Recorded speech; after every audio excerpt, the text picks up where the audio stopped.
So hello to everyone. Hello to our members and our guests. We're really excited that you're joining us here tonight. So hello and welcome. I'm Ann May, Railway Historical Society's Washington, D.C. chapter. And I'm your host for tonight. I'm assisted by Scarlett Worth and Garen Goldsmith. Our chapter's mission is to expand the public appreciation of railroads and their history through the preservation through a variety of programs. We have a scholarship to Rail Camp for a high school student. We preserve and operate our beloved 1923 Pullman car, the Dover Harbor, who has its 100th anniversary next year. We're going to have a great time with lots of celebrations next year. We maintain a railroad library at Bowie Tower, Maryland, and we publish our monthly newsletter, which is a great newsletter, if I have to say so myself. Please join up to be a member to get this great newsletter. Another way we offer our mission is through these free public programs. Tonight, Chef Phillips, Fran Phillips, and the Dining Care Society officers, their recent transformation of the 2 decades old Erie, Lackawanna Dining Car Preservation Society into the Dining Car Society. Their move to Port Jervis, New York, and their expanded mission for the society. So now I'm going to introduce Fran Phillips, a longtime chapter member and volunteer who many of us know as our executive chef on the Dover Harbor, and their tales and challenges that catalyzed the decision to move, their society, and their plans for the future. Over to you, Fran. Good evening, everybody.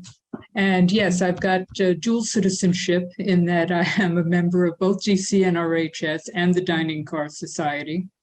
And it's my pleasure to introduce tonight's speakers to you. Paul Capelloni, the president of the Dining Car Society, will be up first talking about the history of the Erie Lackawanna Dining Car Preservation Society, which became just recently the Dining Car Society. After that, Neil Finch will take a look at some of the equipment and the changes that we've made to the roster and how things are generally moving for us. Rudy Garbely he's a director just at Port Jervis Transportation History Center, and he will talk to you about how the Port Jervis Transportation History Center was put together, our part in it, and where he sees it going. Everything is new. Everything is we're inventing this as we go along, including tonight's presentation. So I'd like to hand this over to Paul. The history of the Dining Car Society. Paul. Thank you, Fran. Hello, everyone, and thanks for joining us to learn a little bit more about the Dining Car Society. And basically, unofficially, for probably a long time now, the Erie Lackawanna Dining Car Society, or the ELDCPS, has been known as the Dining Car Guys or the Dining Car Society. So we just sort of went with it when we changed of history about the Erie Lackawanna Dining Car Preservation Society and how we started. Back in 2001, a group of Erie Lackawanna Historical Society members got wind that a former Erie Lackawanna Bud Diner was available for sale, and someone said, someone should save that.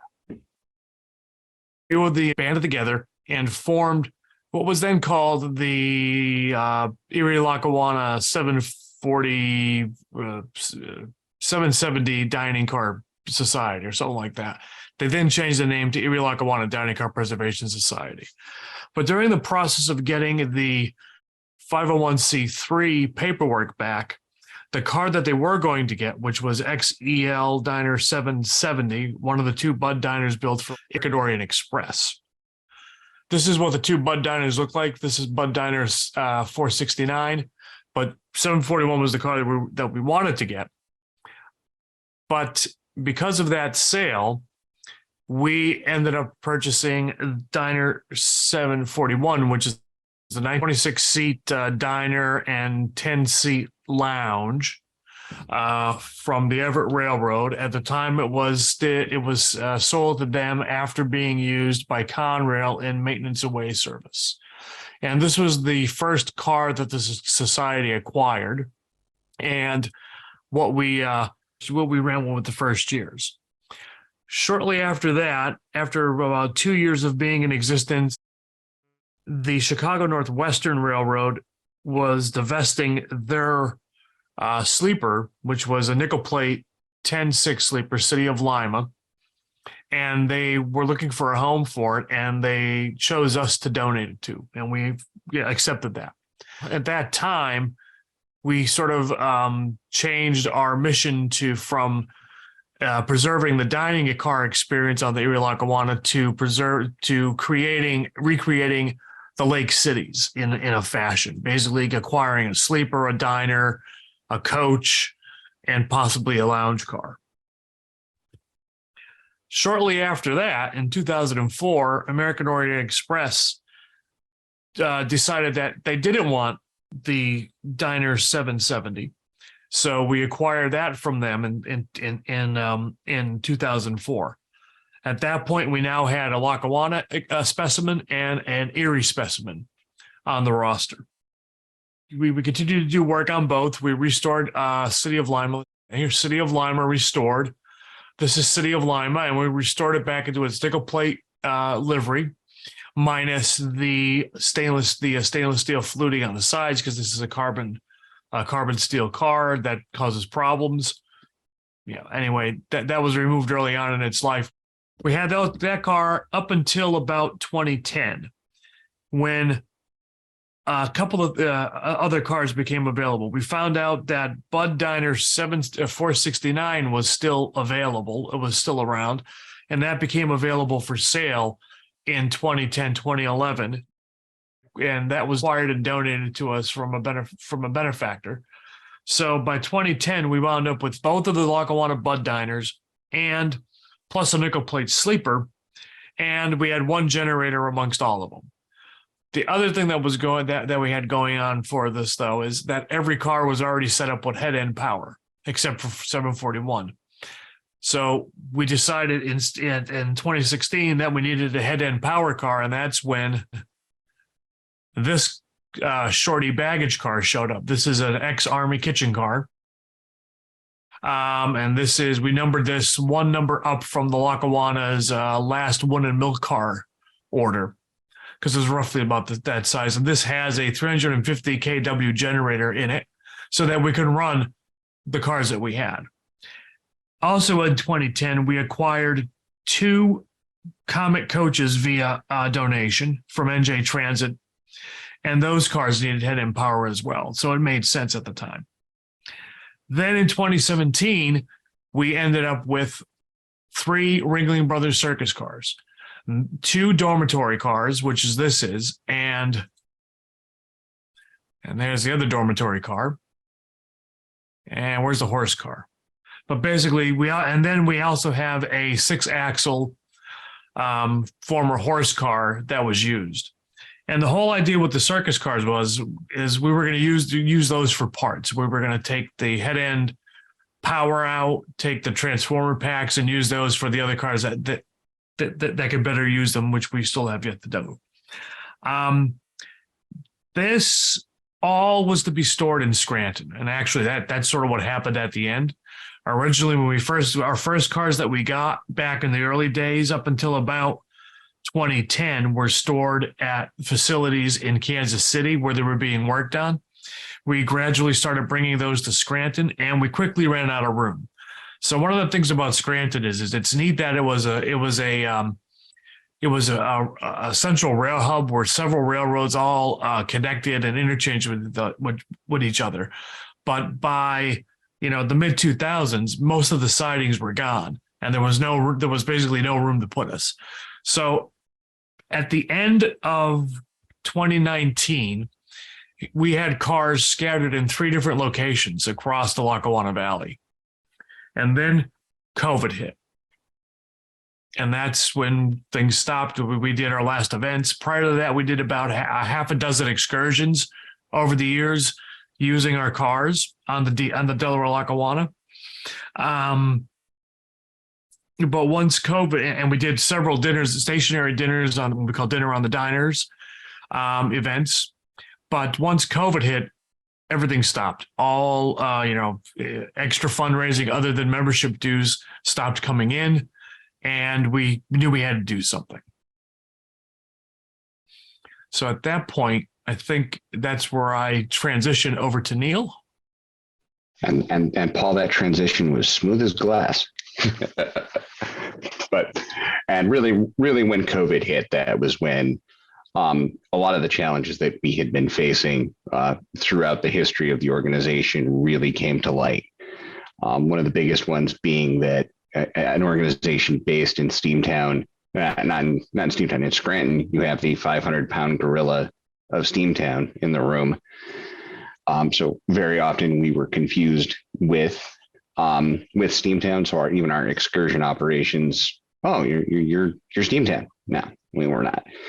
And also to that end, the challenge of being so laser focused to Erie Lackawanna, having our focus just be specifically to Erie Lackawanna and its history, the history of its trains, the diners. It was proving troublesome because membership just wasn't taking off the way that it should. Especially when you have a fully restored, at least internally, and fully functional diner, something to be excited about. So, it really became time to reevaluate what the organization was doing, what our plans were, and what we could, how we could actually branch out from this original mission. And COVID actually really kind of gave us part of that spark. We took a hard look at what we were doing, what worked, which was at the time it really was those stationary dinners where we had an opportunity to set up and do a seating or two, or do an afternoon of lunch service, and get basically flip tables. And what wasn't working was excursions. So that was 2 big things. But then breaking out of that mold of the Erie Lackawanna, and being stuck on just one railroad and its dining car service. And in order to expand our horizons, that's when we decided to rebrand as the Dining Car Society. Yes, I'm going to add a little flourish. And take that mission to not just saving and preserving and presenting the history of the EL diners or the Lackawanna diners, but basically the entire rail dining experience, whether it be from, as you're all familiar with on Dover Harbor, from a small kitchen like that to the, full-size dining experience like we have on Diner 469, and everything in between, lunch counter cars, cafe cars. Someday, who knows what we could end up with. We could end up with an AM cafe someday and, be microwaving egg McMuffins. But it definitely added on to the mission. But to that end, in terms of preserving the history of preserving and presenting the history of rail dining, some of our equipment became very obviously became surplus.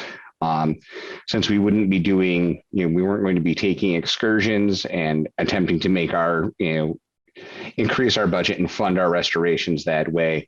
During the COVID years, we made agreements to sell our 2 Comet coaches, one to the Port Jervis Transportation History Center and one to the Susquehanna Tech in Phillipsburg. we did look at options for selling some of our other cars, and we did make an exchange. We did make an exchange with the Delaware Lackawanna for one of our for Diner 770 to remain in Scranton, which would be keep it on the Lackawanna, and 469 went with us to Port Jervis. Now that we had pared down the collection to cars that we could actually use, and yes, even the Ringling cars do serve a purpose. We have been working on one of them actually as a dorm for crew or visiting crew at the site in Port Jervis. City alignment does serve the same purpose, but also can serve as additional seating or deluxe quarters. The other thing that we looked at was COVID put us in a bind because you couldn't sit people. We have a 48-seat dining room in the diner, and social distancing, you would get about 8 people in the dining room at social distancing spaces. So we started looking at other options for how we would be able to bring that experience to light. And it's going to sound like the simplest solution. We bought a big outdoor griddle, and began doing short order service outside as an add-on option. And we did that for the first time in May of this year at the Port Jervis site.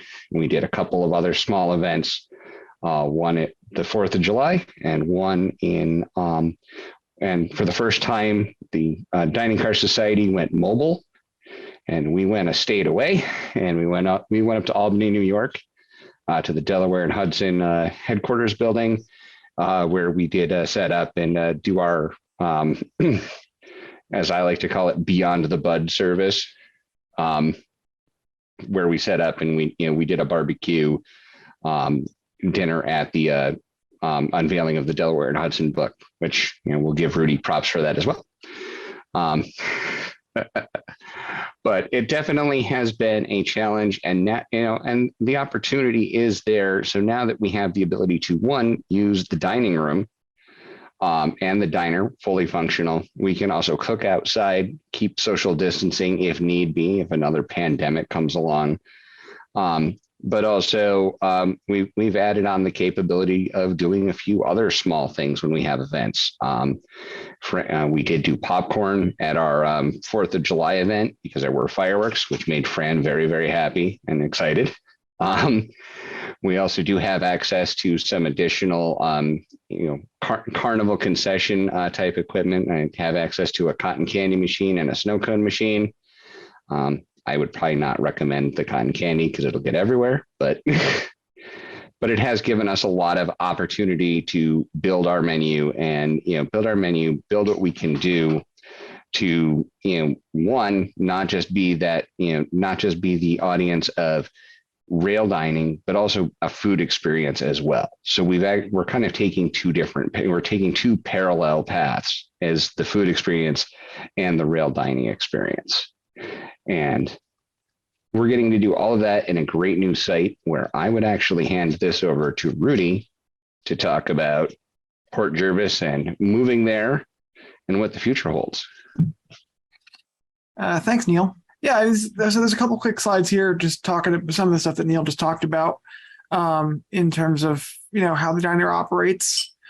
This is obviously the kitchen in our diner 469. This is the ex-Lackawanna Bud car that served on the Phoebe Snow. This is our main diner for all of our events. So we have the full-size kitchen and the car seats 48. So we can serve out of this kitchen for that. Most of the kitchen is original except for the 2 stoves in the foreground. Those were replaced when it was in stationary restaurant service in Tennessee. I also believe the galley counter against the windows is also a replacement. Yeah, it looks like it. So there's Fran making lots of potatoes. This is during our dinner service event. We did a Memorial Day weekend, which was the opening weekend for the History Center. I'll get to that in just a moment. And again, this is some of our place settings in the dining lounge. Again, this is from Memorial Day with our dinner menus for that weekend. There's Paul in bartending service. And the photographer there is Carl Zimmerman, who many of you may know is a fairly well-known columnist from Trains magazine from back all the way to the 70s. And this is some of what Neil was talking about for our outdoor and kind of beyond the bud stuff. So this is our outdoor setup with the grill, popcorn machine. This is during our July 4th fireworks event. Actually, it's on July 1st. We did popcorn and burgers and dogs and stuff for the public during this event. Again, here you can see we kind of have everything set up in a little tent in the middle of the rail yard, so we can do things a little more informally than a full dinner service in the diner.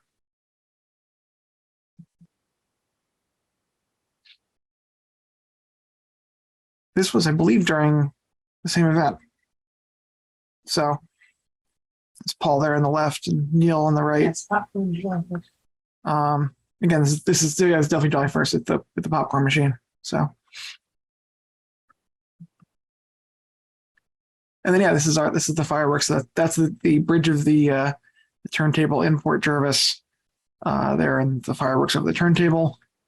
This is the event Neil was talking about up in Albany. That's the D&H headquarters building in the background. So the Dining Car Society went up there and served, burgers and dogs again, and we did sausage sandwiches as well during this event, which was actually very well received. One of the past presidents of the D&H, Bruce Sturzing, was quite a fan of railroad dining, so it was an appropriate venue for the Dining Car Society to be at and be serving some stuff during the book release. There's Paul and Neil again, manning the grill.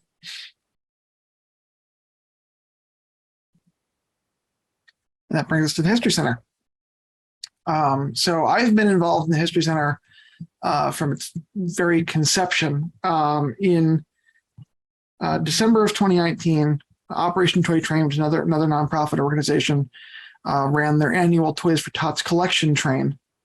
And we had been trying, I'm on the board of that organization as well, so we've been trying at that point to figure out how to extend our operations into Port Jervis. And we couldn't make it work in 2019. So we were sitting on the train, deadheading back from our day. And one of our directors said, they have that whole rail yard there in Port Jervis. I wonder if we could store our equipment there.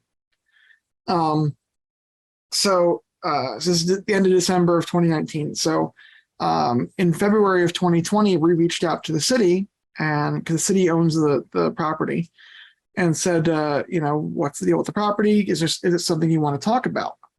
And we had some of our first meetings on site just weeks before everything shut down due to COVID. So we did a lot of the back end setup stuff remotely in terms of setting up the site, setting up the agreements, that kind of stuff. Operation Toy Train pitched a proposal to the city of Port Jervis in June of 2020 to create the Port Jervis Transportation History Center, basically using Operation Toy Train's existing railroad equipment as a basis for a museum that would be open year-round. And it kind of gives Operation Toy Train a home where you could work on the equipment, but B, a use for the equipment that was really only being used for 2 weeks out of the year to do Toys for Tots collections, and basically sat for 11 months and didn't do anything else. So it allowed us to have another use for Operation Toy Train's growing fleet of stuff. So the property in Port Jervis is a 10-acre piece of property, former Erie engine servicing facility with turntable still intact. It is the largest operating turntable east of the Mississippi, and 115 feet. So we went into this in June of 2020 as a partnership between Operation Toy Train, the Outdoor Club of Port Jervis, the local Tri-States Railway Preservation Society, and the Friends of Port Jervis Art and History. So that's 4 different nonprofit groups that all went into this in June of 2020. The Dining Car Society and the Conrail Historical Society were added in 2021. And part of that was as Dining Car Society went through its kind of transformation from the Erie Lackawanna Dining Car Preservation Society to just the Dining Car Society. in 2021 and we started looking for a new home, this Port Jervis thing had popped up, and I was obviously involved in both projects. I was able to kind of negotiate a deal for that to work out. There's a couple slides in here showing the yard. This is how the yard appeared in March of 2021. We had one of our friends with a drone photographer take some aerials to get a sense of the property before we moved in. You can see some tracks that are buried in the weeds. There's another track over by the driveway there that's completely buried, and we actually dug it out with a backhoe. We've since installed a couple of extra tracks, and there's some more coming. This is like the March of 2021. Operation Toy Train began moving its equipment in December of 2021 with the arrival of its Toys for Tots train. Dining Car Society, seven pieces of equipment, plus the Comet Coach that were sold from the Dining Car Society to the Port Jervis Transportation History Center. Those all arrived in April of 2022. And we were able to hold our grand opening, sort of a soft opening, on Memorial Day weekend of this year. So this shot's taken, I believe, the day before the event. This is probably the Friday before Memorial Day weekend. So you can see there's been certainly active tracks added or dug out. Where the red caboose in the foreground is, we completely built the track where the brown boxcar is from scratch. And this has all been done by a group of volunteers from all 6 organizations, kind of partnering together to do things, and pool our resources, pool our people, pool our equipment in certain cases, to continue to make improvements to the site over time. One of the things that this just got done maybe a week and a half ago. So this is actually a group of Operation Toy Train volunteers. We have a couple of guys that are diesel mechanics by trade. So this is Operation Toy Train's volunteers working on the Dining Car Society's City of Lima generator. This generator had not run in about 3 or 4 years, needed a complete rebuild on the top end. And Operation Toy Train's volunteers handled that start to finish for the Dining Car Society. So I think other than the cost of a couple parts the Dining Car Society paid for, this is all handled by Operation Toy Train volunteer labor. So there's certainly lots of cooperation going on site, a lot of overlap of people, a lot of people with different skill sets that can be used for different projects. The Operation Toy Train will be using some of the Dining Car Society's equipment this year on its Toys for Tots collection train. And so that's some of the impetus for getting some of the equipment back into service. And it allows Operation Toy Train to throw its volunteers over the Dining Car Society's projects and vice versa as needed because of the cooperation between the groups to do things. So this is this is our diner, and again, we've really stressed partnership in Port Jervis. So this is a tug, which is a airport tug, aptly named, that used to work at the Bethlehem Steel Plant in Bethlehem, Pennsylvania. And tug now belongs to the National Museum of Industrial History, which is in Bethlehem. And they loaned that to us for our grand opening on Memorial Day and brought it up. We actually got to move a rail car around with it as a display and demonstration during the event. So we really tried to foster that cooperation between groups, and really, a bunch of groups that probably do not, have a, necessarily solid display of their own, but, combined can certainly make something worthwhile. There are currently 23 pieces of equipment on site in Port Jervis that are owned by, I believe there's 4 organizations now that own rail equipment in the yard. And there are another 7 or 8 pieces on their way there.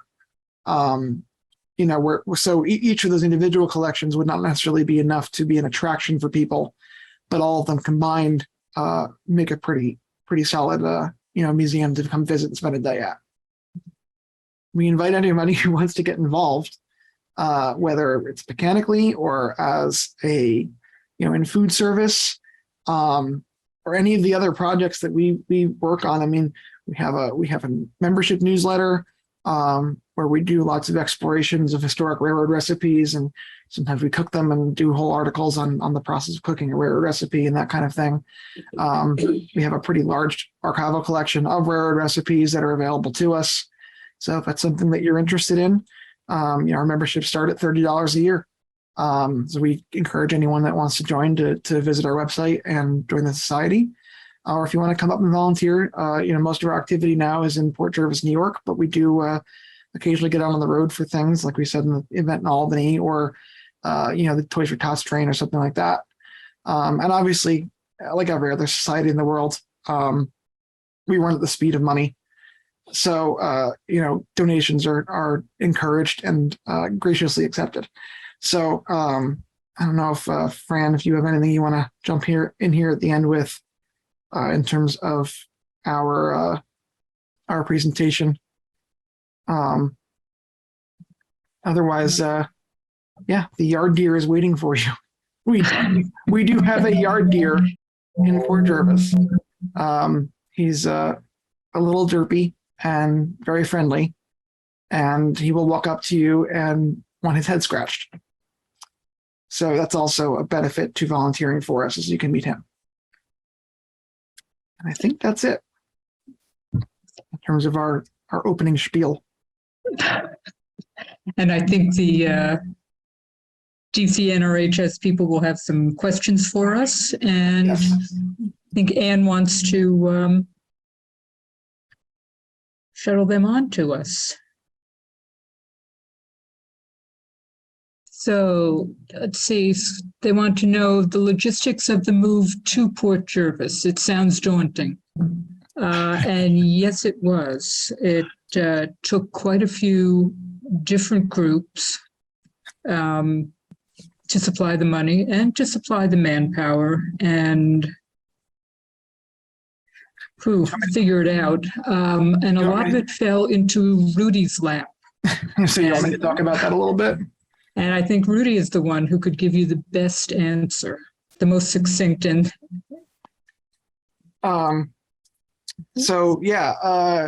obviously, like anything else we do, money helps. We did get a very gracious $50,000 grant for the move from Liberty Historic Railway, which is a funding organization based in New Jersey. We had to do quite a bit of mechanical work on the cars, especially because they largely hadn't been used in the prior 2 to 3 years. Some of it was basic, like air hoses and brake shoes and that kind of stuff.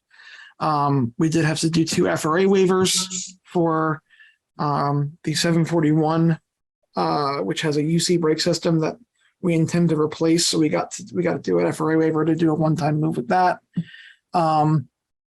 And we did one for the Comet coach that was going to the History Center ownership as the COTNS on that card expired just before the move. We did all the mechanical work. We got the FRA waivers. We had to have the move was done by the Lackawanna, interchanged the cars to Norfolk Southern. Norfolk Southern interchanged them to Susquehanna. Susquehanna moved them to Port Jervis. We had to have Norfolk Southern do an inspection of the cars. And I think we had 1 or 2 defects that they found we had to fix. And then we basically just sent them out, in a regular freight train to be moved. The whole process to move the cars between Scranton and Port Jervis, which is only about 190 rail miles, took from us starting the process in October to when they finally left Scranton, I think was March, and then they arrived in Port Jervis in April. It was certainly quite a process. Yeah, I mean, it took a lot of people and a lot of coordinating things to happen very carefully. Within Port Jervis, we had to make sure that the main lead going in and out of the yard is only one way in or out. We had to make sure that lead was cleared off. Susquehanna had to switch the cars around for us because they were in the wrong order. With the turntables are only switching the yard, so the cars had to come in a certain order. So it was a daunting project. and that's why it took 7 months to do. So I'm not going to sugarcoat that, but luckily we had the connections to do that, and knew who to ask for certain parts of it. So, Well, thanks, Rudy. Yeah. That brings us to another question that I think people are going to want to know. And I know that there's one in the chat about visiting the Port Jervis facility. Mhm. And how does one go about doing that? There was a question about, can you walk from the commuter rail station to Port Jervis? And then added on to that, we'd want to know about the access to the site. And once you get on the site, is there a tour, or how do you want people to be able to come to your facility? So, as of right now, the site is open to the public, essentially. There's no fencing or anything that would prevent somebody from walking through it. So we do take pretty good care to secure the equipment properly. The site is located adjacent to the Metro North station. It's a couple hundred feet from the station platform to our entrance. So it's very easily walkable. If you pull into the Metro North station, you can't miss it because it's the pile of really old equipment next to the station. In terms of access or visiting, the Tri-States Railway Preservation Society does have a boxcar on site that has been converted to a museum inside. It's full of local railroad artifacts and that kind of stuff. They are open Saturdays and Sundays from 12 to 4. And otherwise, the rest of the equipment is available for viewing at any time from the outside, and for special events, which are usually listed on the History Center's website. We have an event coming up. The Dining Car Society is actually hosting called Erie Yard. That will be next Saturday on October 29th. We're going to have a couple of the Ringling cars set up for, kind of a walk-through haunted train experience. So those will be open that day. And certainly if one of our volunteers from one of the various organizations is there working almost every weekend, if one of us is there, show up and ask, or, reach out to us and make arrangements ahead of time if you're going to be in the area and want to see something specific.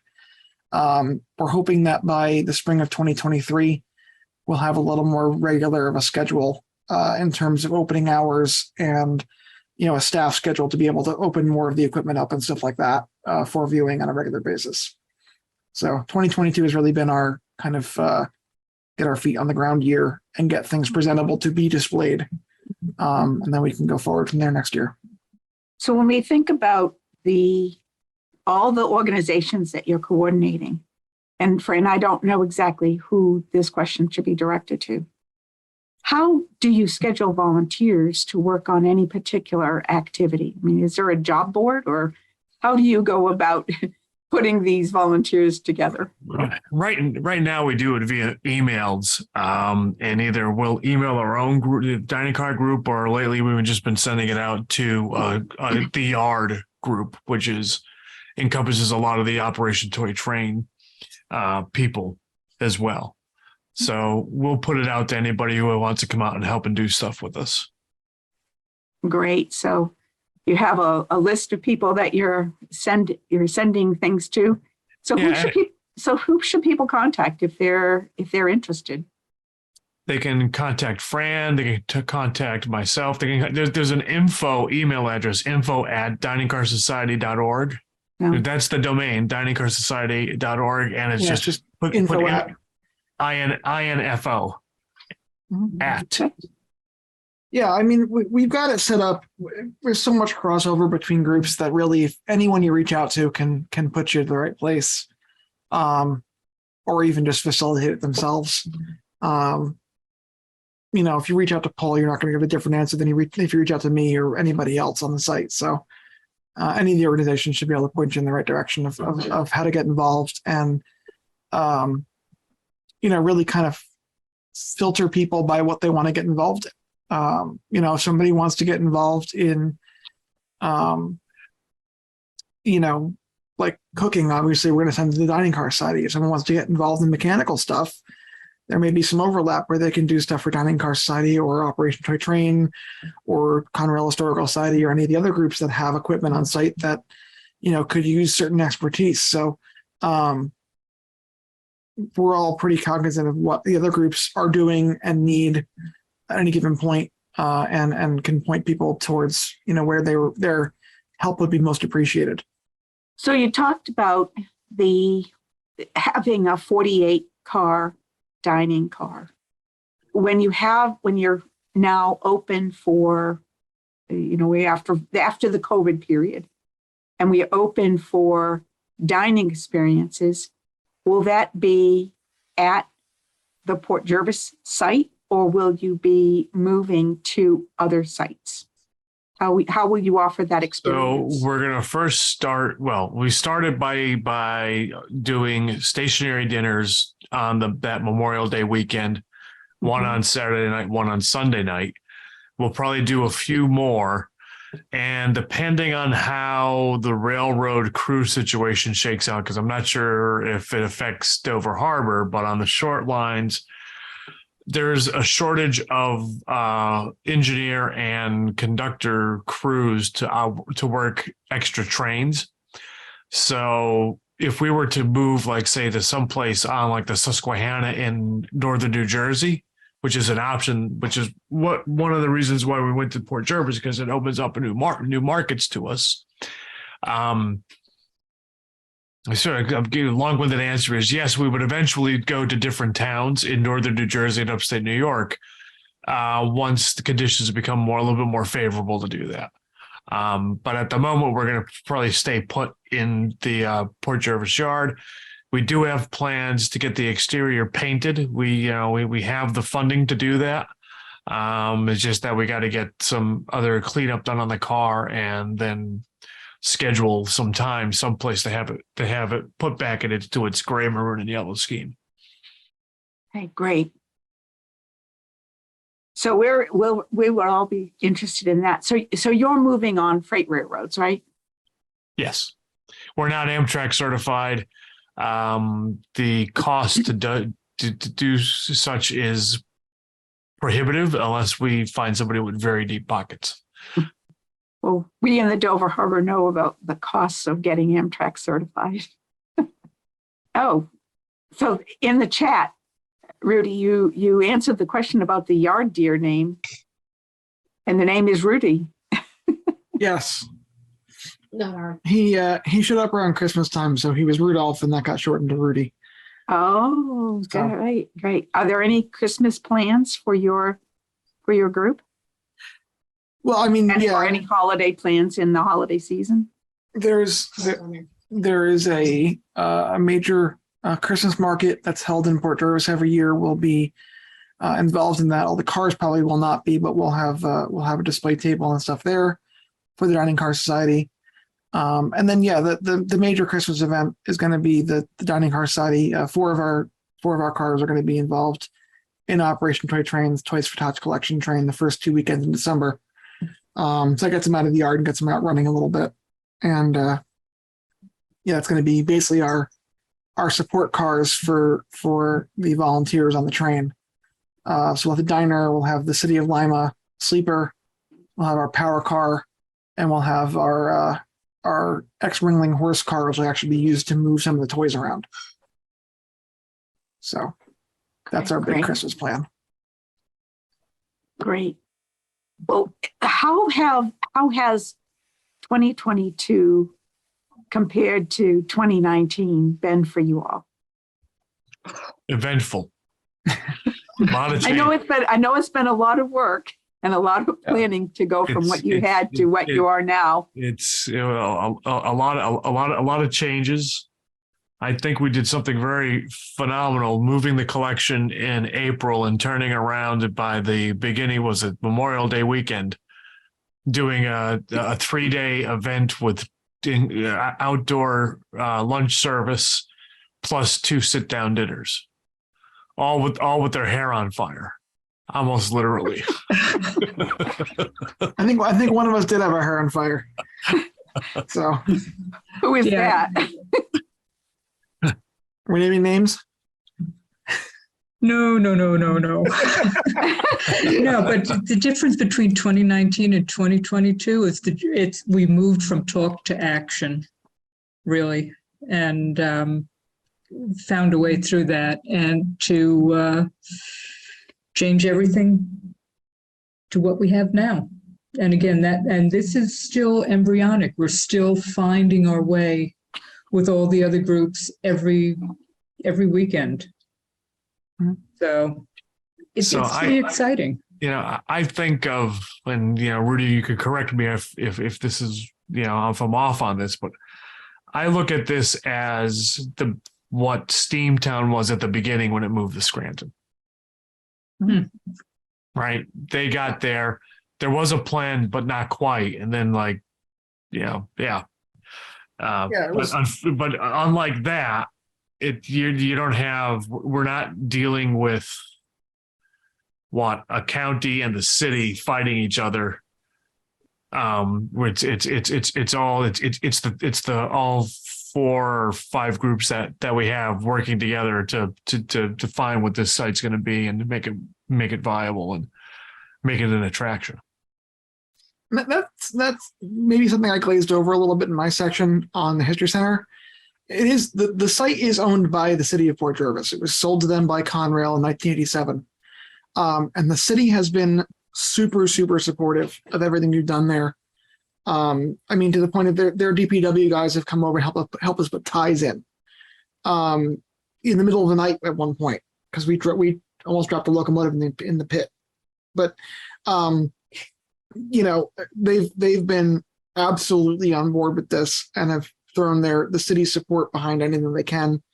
The city has been applying for grants for the site to make improvements to it. So right now it's kind of devoid of utilities and kind of some basic stuff like that. But we've been working on that with the city, and they've been throwing their weight behind it wherever they can.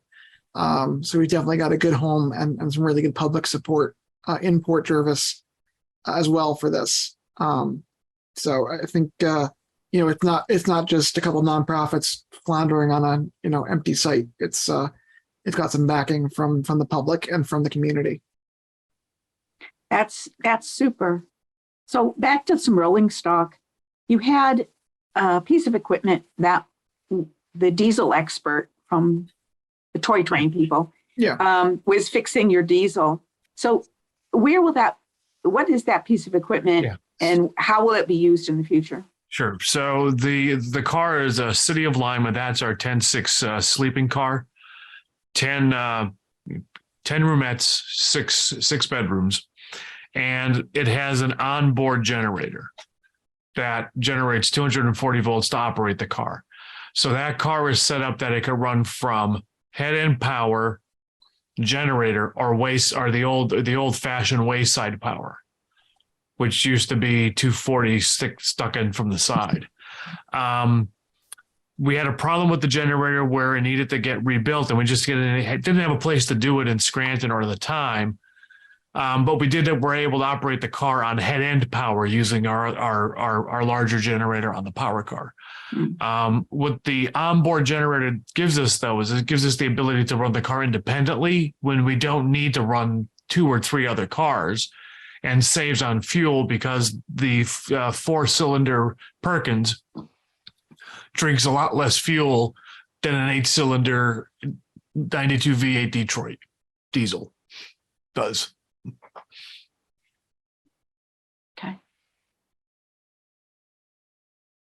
So I'm going to throw a question to you, Fran. From the Dining Car Society's perspective, what is your service like? When you set the tables, what are you setting the tables with when you have a 48 client dining car facility?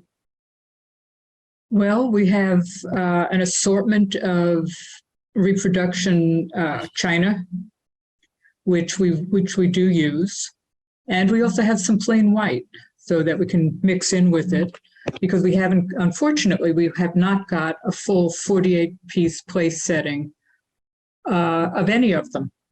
We do have lovely Phoebe Snow reproduction plates that we use as chargers, or like in the photo you see here, sometimes we set the table around the menu. We have sort of kind of great linens and lesser linens. We have an embroidered damask set, and we've got your average polyester set with no embroidery and no frills, which we use interchangeably, actually. The tables are about the size of the Dovers, so we're fairly snug when we set up. And we usually don't go too berserk with the glassware until we're actually serving, in which case then the wine glasses or the beer glasses come out too. We only set with water glasses. There's Paul with one of our beer glasses and our official beer pitcher. So one of the problems we have limited storage capacity on the car because like every car, but this car has got a couple of storage lockers behind the photographer. You can sort of see the hall and like the grill for the air intake. There's 2 closets back there, but they're stuffed with transformers. Whoever set this car up on head end power were nuts, but that's a different story. If we ever can get the undercar transformers, we'll do that and we'll get some space back so that we can store more linens and glassware.